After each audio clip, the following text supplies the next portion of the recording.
Madame, Monsieur, bonsoir, bienvenue dans ce journal. Voici ce que domine l'actualité. C'est un consensus qui s'est dégagé à l'issue de la 5e phase du dialogue politique. Les partis et organisations de la société civile d'accord. Une première que salue le chef du gouvernement. Pour le Premier ministre Patrick Achi, c'est une conclusion des discussions qui permet la préservation de la paix sociale et le renforcement de la démocratie.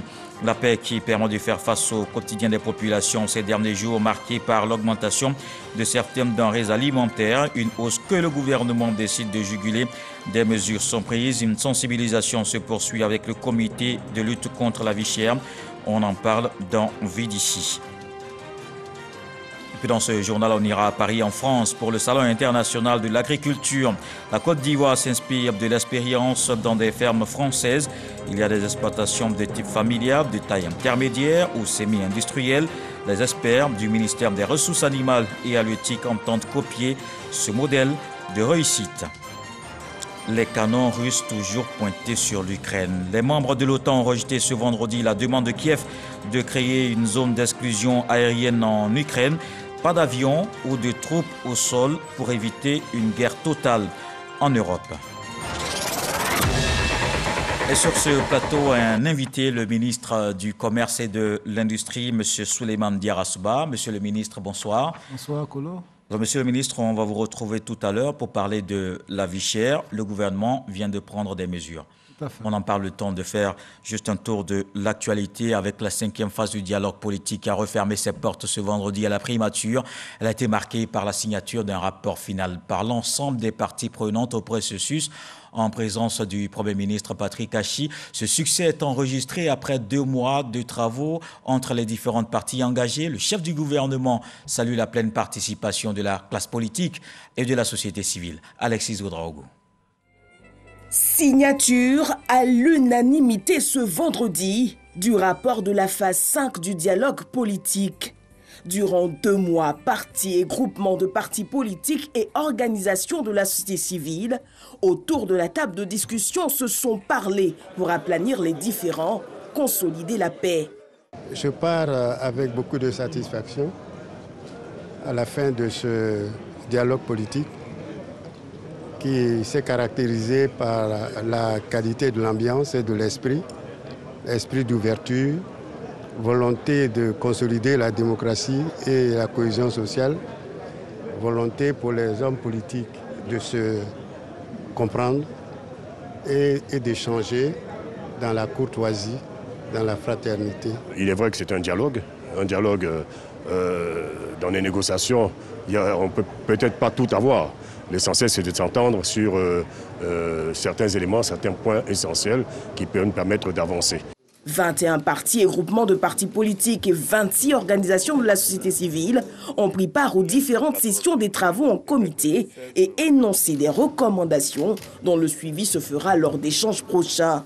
Je pense que nous nous séparons avec l'engagement de nous retrouver d'abord dans le cadre du comité de suivi, mais aussi à l'occasion des rencontres de haut niveau. Et je crois que tout cela va contribuer certainement à un retour solide et durable de la paix en Côte d'Ivoire. Des décisions ont été prises en termes de recommandations et elles sont fortement représentatives des aspirations de l'ensemble de la classe politique ivoirienne et au-delà des Ivoiriens que nous représentons dans ces chapelles politiques-là. Le plus important pour nous, c'est d'avoir signé et d'avoir monté à tout le peuple ivoirien et que ses fils et ses filles peuvent s'entendre et ils se sont entendus pour donner un nouveau visage à la Côte d'Ivoire. Conduit par le ministre de l'Intérieur et de la Sécurité, cette phase 5 du dialogue politique donne tout pour la Côte d'Ivoire. Nous venons de faire la démonstration que les Ivoiriens peuvent ensemble construire, renforcer la paix, renforcer la cohésion sociale et qu'au regard de tout ce qui se passe dans la sous-région, d'un contexte mondial en ce moment perturbé, il est plus que jamais important que ensemble nous soyons unis parce que ce qui nous unit est plus important que ce qui nous divise. Et nous sortons de ce dialogue politique avec les valeurs qui rassemblent. Un véritable succès pour le chef du gouvernement, le temps d'une ère nouvelle pour le pays. Pour la première fois, 100% des acteurs ont signé dès le premier jour. Je crois que cela augure pour notre pays d'un avenir dans lequel la démocratie est encore plus renforcée, mais surtout où la stabilité et la paix durables sont maintenant un fait incontestable. Il faut en féliciter bien sûr les acteurs politiques, les acteurs de la société civile, mais comme je l'ai dit, tous les Ivoiriens. Maintenant se dresse devant nous une ligne droite, pleine d'opportunités, de lumière. Nous devons consacrer l'essentiel de nos efforts au développement de notre pays et à la préparation pour nos générations futures d'un monde meilleur. C'est le 16 décembre dernier que, sur instruction du chef de l'État, le Premier ministre Patrick Kachi ouvrait cette phase 5 du dialogue politique. Ce vendredi, à l'auditorium de la primature, l'hymne national a retenti,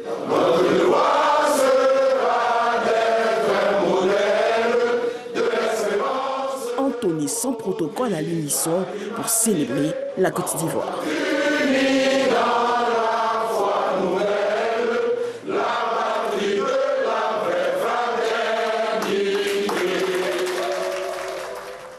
Et ainsi prend fin cette 5e phase du dialogue politique avec ce franc succès.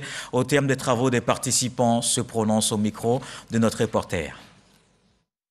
C'est la première fois que ce dialogue se fait et pour la signature, aucun problème majeur n'est intervenu.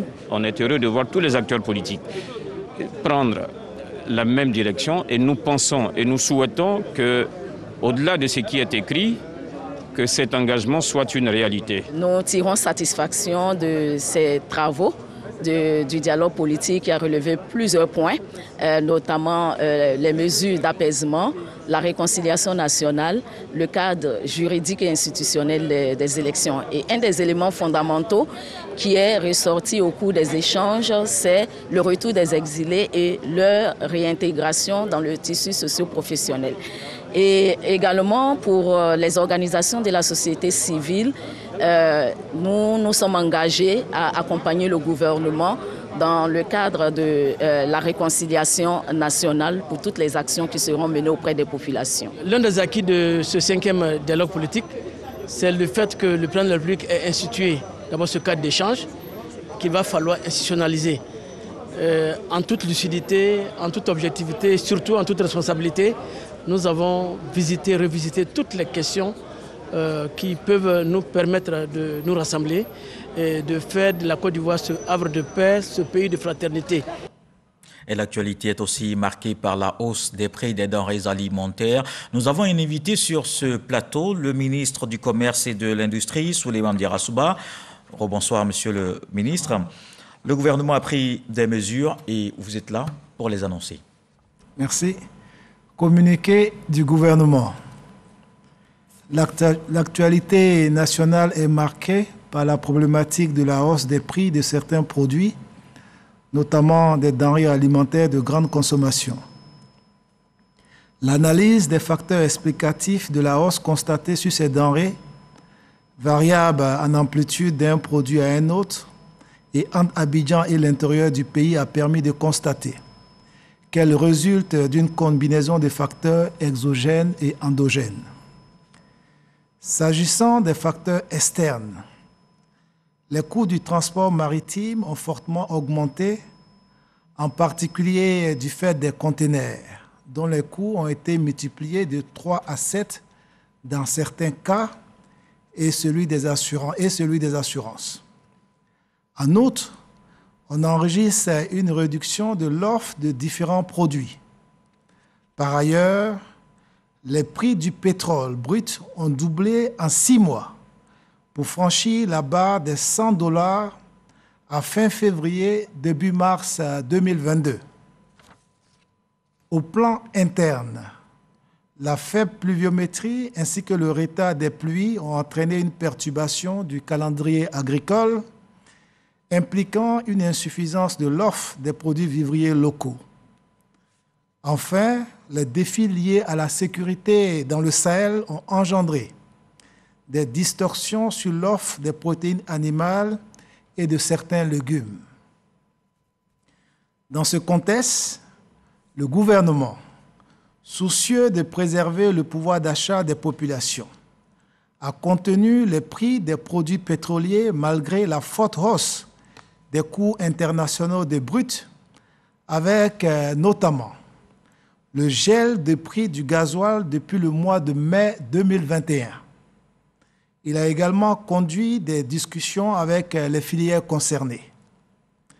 En dépit de ces dispositions, le gouvernement a toutefois constaté au cours de ces dernières semaines certaines augmentations des prix de produits de grande consommation dont l'ampleur ne peut se justifier par des facteurs objectifs découlant de l'impact des évolutions internationales ou nationales. À cet égard, et dans le but de préserver le pouvoir d'achat des populations, le gouvernement décide des mesures suivantes. Première mesure, subvention partielle des prix des produits pétroliers, notamment le gasoil, pour éviter l'impact sur le coût de la vie pour un montant d'environ 55 milliards de francs CFA de janvier à mars 2022. 2. Plafonnement sur une période de 3 mois des prix de l'huile de palme raffinée, du sucre, du lait, du riz, de la tomate concentrée, de la viande de bœuf et des pâtes alimentaires. 3. Élargissement de la liste des produits de grande consommation et services dont les prix sont réglementés. 4. Instauration du principe de l'information préalable et de concertation avant toute augmentation de prix des denrées de grande consommation pour une période de 6 mois. 5. Soumission à autorisation des exportations de produits vivriers de grande consommation, notamment la banane plantain, le manioc et dérivés, c'est-à-dire la tchéké, le placali, etc., puis l'igname, le riz local, afin de garantir la desserte des marchés intérieurs. 6. Allocation d'un appui financier aux acteurs du vivrier, afin de faciliter l'approvisionnement des marchés. 7. Démantèlement immédiat des barrages routiers illégaux et information des acteurs économiques et des populations sur les barrages réguliers. 8. Intensification de la communication en vue d'informer les consommateurs sur les prix pratiqués, la disponibilité des produits de grande consommation et l'évolution des coûts des produits et intrants sur le marché international. 9. Renforcement de la surveillance du respect de l'affichage et des prix des produits réglementés. Le gouvernement maintiendra la veille et poursuivra la concertation avec l'ensemble des acteurs pour la mise en œuvre de ces mesures. Il prendra les dispositions nécessaires pour renforcer l'offre nationale de produits vivriers et de protéines animales et halieutiques afin de préserver le pouvoir d'achat des populations. Fait à Abidjan le vendredi 4 mars 2022 pour le gouvernement, Souleymane Diarra-Souba, ministre du Commerce et de l'Industrie. Je vous remercie. Merci, Monsieur le ministre. Mais j'ai juste quelques questions avant de vous laisser partir. Est-ce que toutes ces mesures rentrent immédiatement en vigueur? Toutes les mesures, en fait, que je viens d'annoncer du gouvernement rentrent en vigueur, mais comme vous le savez, par rapport à nos procédures habituelles, vont être formalisées par acte réglementaire lors du Conseil des ministres du mercredi 9 mars prochain. D'accord. Alors, comment vous allez assurer justement le respect de tous ces prix de façon pratique sur le terrain? Comme vous le savez, nous travaillons en fait de concert avec les différents acteurs. Et tous ces prix sont la résultante des négociations que nous avons avec les acteurs. Après discussion, en tenant compte, comme je l'ai indiqué, des facteurs exogènes, des facteurs endogènes, nous avons pu trouver un consensus avec les différents acteurs concernés. Dès cet instant, la mise en œuvre en fait de ces mesures se trouve facilitée. Et comme nous le faisons, nous commençons toujours par la sensibilisation. Parce que, comme vous le savez, après la sensibilisation, les tests nous permettent en fait de pouvoir sanctionner tous les contrevenants, je veux dire, qui ne respecteraient pas ces mesures. Vous vous souviendrez que pour ce qui concerne les mesures de plafonnement, nous ne sommes pas à nos premières mesures. Par le passé, de telles mesures ont été prises et dès lors que la concertation est préalable, je pense que l'application sur le terrain se trouve facilitée. C'est une conjoncture, Monsieur le ministre. Est-ce qu'on sait à quel moment la situation redeviendra normale? Je pense qu'il est difficile de le dire. Ces mesures, en fait, sont des mesures, pour la plupart, qui sont conjoncturelles, pour pouvoir contenir, comme on l'a indiqué, en fait, la hausse des prix. Mais le gouvernement travaille plus, en fait, sur des mesures à moyen terme, des mesures structurelles, à l'effet, en fait, de pouvoir renforcer l'offre, je veux dire en termes de produits agricoles, de produits vivriers, et d'offres en termes de protéines animales et halieutiques, en fait. Il y a des programmes qui sont en cours et je pense qu'à terme, dès lors que l'offre, en fait, concernant nos produits agricoles sera suffisante par rapport à la demande, je pense qu'on pourra avoir en tout cas des solutions qui soient plus pérennes. Mais ce que je peux dire par rapport aux dispositions qui sont mises en place, c'est que nous continuons de surveiller le marché à l'international comme au niveau local. Nous continuerons de parler avec les différents commerçants, aussi bien nationaux qu'internationaux, à mettre en œuvre toutes les dispositions qui devront leur permettre, en tout cas, c'est vrai, de mener leurs activités, mais que les produits qui sont vendus sur le territoire national soient vendus à des prix abordables, tout en leur permettant de faire des affaires. Alors, Monsieur le ministre, vous avez annoncé la mise en place d'une allocation pour les commerçantes du vivrier. Est-ce qu'on sait la cagnotte qu'il y a dans cette enveloppe? Je pense que cette cagnotte sera précisée lors du prochain Conseil des ministres, en fait. Donc, le gouvernement a décidé, en fait, d'accompagner, en fait, les femmes du vivrier, aussi bien dans l'achat des différentes productions en amont et également tout ce qui concerne le transport des produits de l'intérieur du pays vers Abidjan.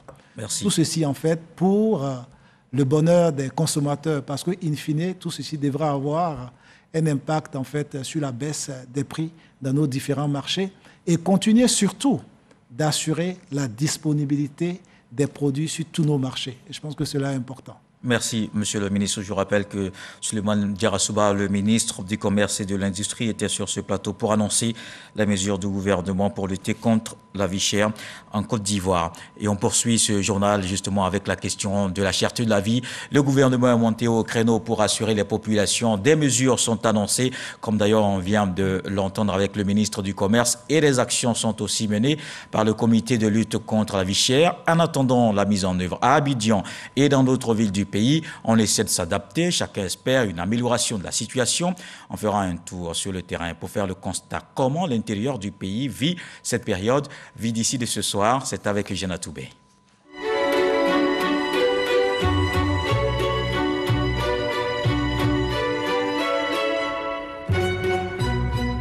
Ces derniers temps, il n'est pas aisé de s'approvisionner sur les marchés de la vie générale. Cette réalité est bien observable à Dimbokro, où il arrive qu'à propos du prix d'une denrée ou d'un produit, vendeurs et acheteurs viennent à lever le ton. Les clients se plaignent, les vendeurs se justifient. 2500. Voilà 200. Avant, c'était combien? Avant là, ça la normale, 150. Je paye pas tant, puis je mange. Le poisson qu'on achetait à 1000 francs est passé à 1500. Kimaji est passé à 50 francs, 3 à 100 francs. Avant, on prend 2000 francs pour faire le marché. Mais actuellement, on ne peut plus. Seule la viande résiste à cette augmentation. Encore que pour bien de personnes, elle n'est pas servie au poids normal. Si les bouchers semblent s'en accommoder, ils cachent mal leur harassement devant le maintien du prix du kilogramme de viande. De l'autre côté, avec la sécheresse, les bœufs ne viennent pas en quantité. Donc nous sommes obligés de faire avec, de satisfaire la clientèle. Avant, nous nous rabattions sur la viande de porc. Aujourd'hui aussi, on ne peut plus. Nous diminuons la ration. Si vous avez l'habitude de manger 1,5 kg, je pense que vous serez obligé de prendre 1 kg. C'est un véritable casse-tête pour les ménages de tenir dans le budget qu'ils consacrent à ce qu'on appelle communément la popote. Les hommes en ont conscience, mais se découvrent impuissants à véritablement faire face à cette hausse des prix des denrées alimentaires sur le marché. On ne peut pas augmenter parce qu'on ne gagne pas aussi. Ce qu'on trouve pour donner à la fin, on est obligé de gérer ça comme ça. Ils disent que le marché est très cher. Ça veut dire qu'il faut puiser ailleurs, il faut augmenter le prix du popol pour permettre aux enfants quand même d'être un peu à l'aise. Le milieu rural, quoique offrant une simplicité de vie et principal ravitailleur du milieu urbain en produits vivriers, subit le contre-coup. Dans cette famille à Bengassou, dans le département de Bokanda, l'atmosphère est à la préparation du repas du soir. Le mode alimentaire a été conservé, mais ce qui change, c'est la composition du menu. Pas de poisson ce soir, ni de cubes d'assaisonnement pour rehausser le goût de la sauce qui va accompagner le foutou d'igname. Des produits dont le prix a grimpé et qui dans les villages et campements deviennent inaccessibles. Avant là, tu as payé cumagie 25, poisson 100 francs, ça donne le goût. Mais maintenant là, pour que la sauce soit un peu douce, il faut payer poisson 500, cumagie 100 francs. A priori, au village ou plus généralement en zone rurale, la population de par les activités agricoles devrait moins sentir les répercussions de la cherté de la vie telles que la connaissent les citadins. Il n'en est rien. La ville s'est transportée dans nos villages jusque dans toute sa réalité. Avec le brassage des populations, les habitudes alimentaires ont changé, autant que le mode de consommation. La présence de fonctionnaires et agents de l'État, ajoutée aux exigences de développement et de progrès, crée des besoins nouveaux dictés et commandés par la ville. Conséquence, la ville et le village s'y répondent en termes de cherté des produits de consommation. Exemple, la viande de brousse. Et pour l'anecdote, cet agouti qui est proposé à un prix oscillant entre 18 et 25 000 francs CFA. Hallucinant. C'est pourtant la réalité dans nos villes et villages aujourd'hui. Dans un village où on doit avoir tout à notre portée, je me dis que vraiment, il y a eu un changement. Et sur le mois, tu as prévu par exemple pour les denrées alimentaires, tu as prévu par exemple 20 000 francs. Sans le sac de riz, au lieu tu te retrouves à 25-30 000 francs, c'est trop. Avant, c'était plus avantageux dans les supermarchés parce qu'on avait quand même une marge qu'on pouvait économiser. Mais maintenant, c'est pareil. Le marché est légèrement un peu plus avantageux. Les gens profitent pour faire n'importe quoi. Et donc le ministère du Commerce est en train de prendre des dispositions pour contrôler les prix. Cette réalité soulève la question du pouvoir des agents du ministère du Commerce et de l'Industrie face à des commerçants toujours à la recherche du profit maximum. Ailleurs, les taux d'inflation sont au-delà de 10%, mais nous sommes autour de 4,5%. Il faut augmenter la production. Si cela est bien annulé, je pense que les marchés seront suffisamment approvisionnés et plus il y a des produits sur le marché, vous allez voir que les prix vont se réguler d'eux-mêmes. Villes, villages et campements de la région du Zi subissent tous les effets de la hausse du prix des produits de consommation. Le président de la région du Zi considère cette situation harassante comme un défi pour les populations. Dans leur habit d'ivoiriens nouveaux, des hommes, des femmes et des jeunes, travailleurs, inventifs à la recherche constante de ressources additionnelles et créateurs de richesses.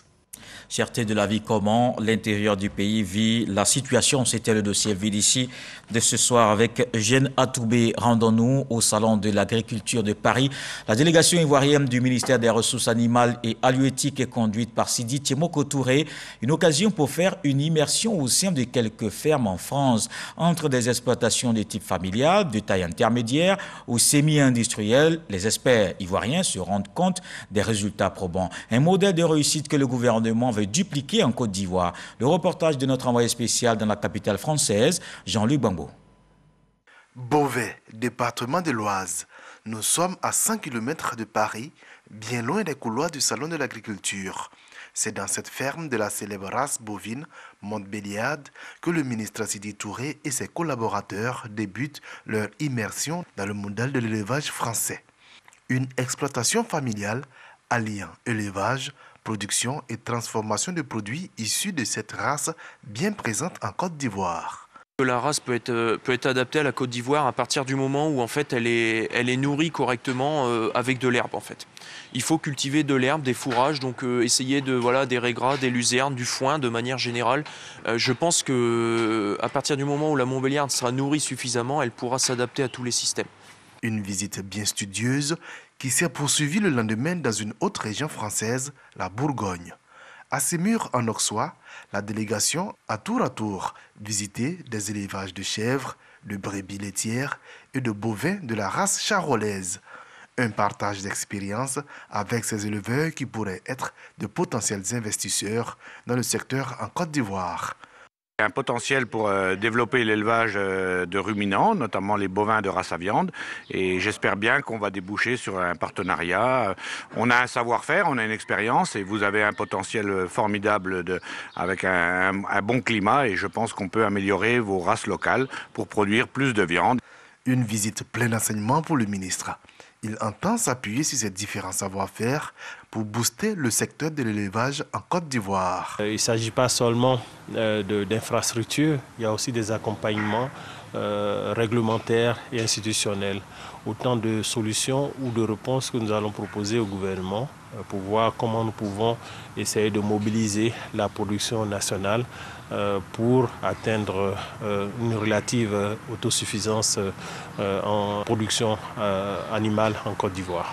Au-delà de la présence physique de la Côte d'Ivoire sur le salon de l'agriculture à travers les stands, cette visite de terrain était destinée à répertorier les meilleurs modèles économiques qui pourraient convenir le mieux à la Côte d'Ivoire pour son élevage. Et on s'intéresse aussi à la lutte contre la Covid-19, une tendance à la baisse, mais attention, cette maladie continue de menacer la santé.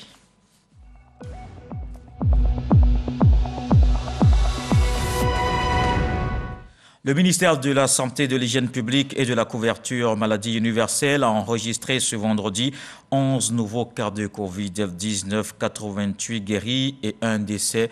Malheureusement, la Côte d'Ivoire compte donc 81 534 cas confirmés, dont 80 220 personnes guéries, 795 décès et 511 cas actifs.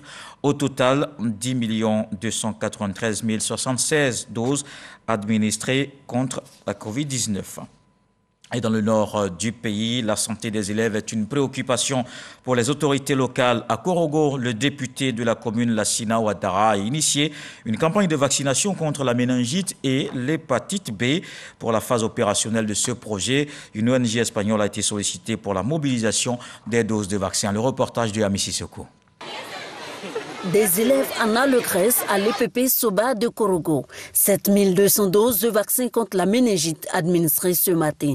L'initiative est de l'ONG espagnole Africa Arco Iris.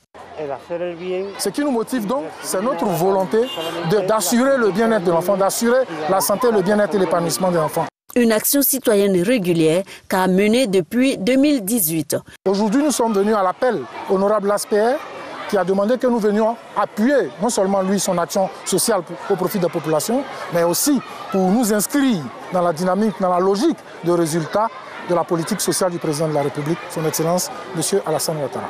Et l'élu Lassina Ouattara dit Laspé, député de Korogo Commune pour cette année, veut engager cette ONG dans sa politique sociale en faveur de couches fragiles. Les enfants doivent être vaccinés à cause de la poussière, hépatite B, c'est important.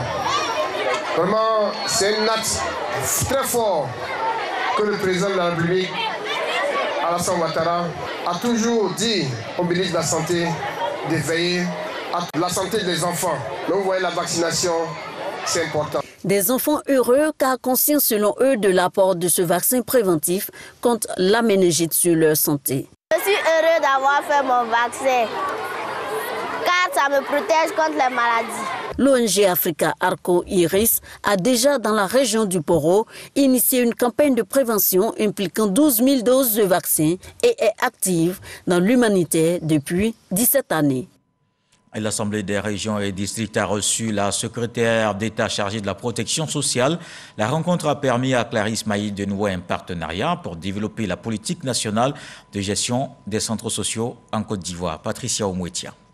Depuis plusieurs décennies, le gouvernement ivoirien a fait de la réduction des inégalités sociales et l'éradication de la pauvreté une orientation forte et légitime de sa politique sociale. C'est dans ce cadre que la secrétaire d'État chargée de la protection sociale a eu une rencontre d'information avec l'ARDCI, l'Assemblée des régions et districts de Côte d'Ivoire, pour la mise en place d'un cadre étroit de collaboration. L'objectif visé est de faire en sorte que un bâtiment entier soit mis à la disposition en termes de centre social où construire un bâtiment destiné à abriter un centre social ou encore octroyer un terrain au secrétariat d'État chargé de la protection sociale pour la construction d'un bâtiment pour abriter le centre social. Selon le président de la RDCI, malgré les efforts du gouvernement en direction des couches vulnérables, il importe de procéder à des innovations pour pallier aux multiples défaillances constatées au cours de ces dernières années dans les interventions en direction des groupes vulnérables. Nous sommes bientôt à votre écoute afin d'identifier ensemble les leviers et les moyens d'action pour déployer à l'échelle de nos territoires un dispositif d'assistance sociale adapté aux besoins de nos populations. Le secrétariat d'État chargé de la protection sociale est une structure autonome qui, au regard des missions dont elle est investie, veut être efficace dans son fonctionnement afin de développer une politique nationale de gestion des centres sociaux en Côte d'Ivoire. Et dans l'actualité politique également, le ministre Amadou Coulibaly, cadre de la région du Poro, était aux côtés de Soro Kanigui, député de Sirasso. Une visite du ministre dans le CAFIG pour parler de cohésion. Soro Kanigui, de retour dans sa famille politique du RHDP, entend désormais porter encore plus haut les idéaux du rassemblement des oufoutistes pour la démocratie et la paix. La correspondance de Ami Sissoko. Sirasso, la capitale du Kafing dans le Poro, nord-ivoirien, aux couleurs du dialogue fraternel. Amadou Coulibaly, ministre de la Communication, des médias et de la francophonie, cadre de la région, accueilli en note de marque. Amadou Coulibaly est venu au nom du président de la République, Alassane Ouattara, accomplir une action amorcée par le défunt Premier ministre Amadou Gon Coulibaly, celle de réunir autour des idéaux du Rassemblement des oufoutistes pour la démocratie et la paix, RHDP, tous les fils et filles de la région. Et dans le Kafing, le leader politique Mamadou Kanigui Soro, député de retour au RHDP, a tenu à réaffirmer son adhésion au parti. Cette cérémonie marque un soutien ferme, un soutien extrêmement ferme de Kafing à la politique de son Excellence Alassane Ouattara et démontre ici à ses représentants, conduits ici par le ministre Amadou Coulibaly, que nous sommes à leur côté, nous sommes avec eux, nous les soutiendrons aujourd'hui, nous les soutiendrons demain. Selon Mamadou Kanigui Soro, le développement visible à travers les multiples chantiers infrastructurels constitue autant de raisons de son engagement. Il a en outre appelé l'ensemble des forces vives autour de cette dynamique, d'ailleurs saluée par Amadou Coulibaly, qui s'est félicité de la présence massive des élus et cadres. Le ministre a surtout relevé la symbolique de cette action de retour au RHDP posée par Mamadou Kanigui Soro. Le dernier chaînon manquant pour faire du Poro, cette belle chaîne familiale, est aujourd'hui là, faisant de sorte que lorsqu'on fait une cartographie électorale de la région du Poro, l'on retrouve cette belle couleur homogène du RHDP, que l'on retrouve cette famille rassemblée, que l'on retrouve cette cohérence dont Amadou Gon a toujours rêvé. Au-delà de l'activité politique, cette rencontre est aussi l'occasion de réaffirmer l'action de l'État. Dans cette dynamique, les sous-préfets de Sirasso et de Nafoun reçoivent leur véhicule de fonction en présence des autorités administratives et politiques de la région. Et le mouvement Force 2015 est reconnaissant aux actions de développement du président de la République dans la région de Gbeke. Ses membres ont tenu au cours d'une cérémonie à remercier le chef de l'État et lui réaffirmer tout leur soutien. Cette organisation reste aussi engagée à promouvoir le RHDP dans l'ensemble du pays. Le reportage de Kader Sokodougou. Siège régional du RHDP, forte mobilisation pour rendre hommage au président de la République et au ministre des Transports, Amadou Koné, fils de Bouaké. Cette mobilisation est à l'actif du mouvement Force 2015. Ce mouvement veut saluer toutes les actions menées pour le développement de Bouaké. Nous avons entendu pendant longtemps l'arrivée de la Sotra. Amadou Koné a fait le lobbying auprès du président Alassane Ouattara. Nous avons aujourd'hui la Sotra. Nous avons des taxis modernes dans les rues de Bouaké qui ont connu le bitumage. Aujourd'hui, le marché moderne est en train d'être reconstruit. Tout est mis pour que Alassane Ouattara et Amadou Koné soient salués. Une reconnaissance et des remerciements partagés par le député Paul Dakuyo, parrain de la force 2015 de Béquet, et par le colonel Julien Kwasi, directeur général par intérim des affaires maritimes et parrain de cette cérémonie. Cette jeunesse a une flamme qu'elle est en train de transmettre à tous les Ivoiriens, la flamme de l'Ivoirien nouveau et qui soutient les actions de développement partout où il passe. Petit, on faisait 5-6 km pour aller à l'école. Aujourd'hui, quand vous arrivez, tous les villages ont une école. Mais pendant 60, voire 61 ans, aucun village n'était électrifié. Mais en moins de 2 ans, tous les villages sont maintenant électrifiés. D'ici quelques temps, nous pourrons même en 5 minutes rejoindre nos villages à partir de Bouaké. Donc pour toutes ces actions, je ne pouvais que m'associer à cette cérémonie d'hommage au président de la République. Le représentant du ministre des Transports salue la marque de reconnaissance de la Force 2015 et réaffirme l'engagement et la fidélité du ministre des Transports Amadou Koné de toujours œuvrer auprès du président de la République pour le développement de Bouaké et de toute sa région. Le président Alassane Ouattara donne beaucoup à la Côte d'Ivoire, mais a surtout fait beaucoup pour la ville de Bouaké avec donc son fils, le ministre Amadou Koné.